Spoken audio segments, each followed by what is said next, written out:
Hi, welcome to the GoHighLevel automation series. In this video, I will show you how to build an automated lead pipeline for a local service business. Let's jump in. Now, let's test it live. I am submitting from right now.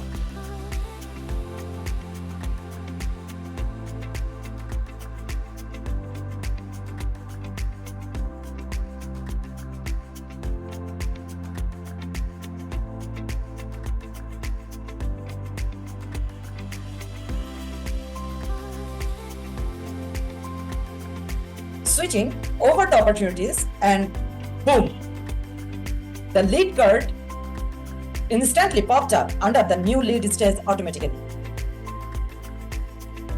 Want to see the complete step-by-step setup? Check the first comment for the full video link. Bye-bye.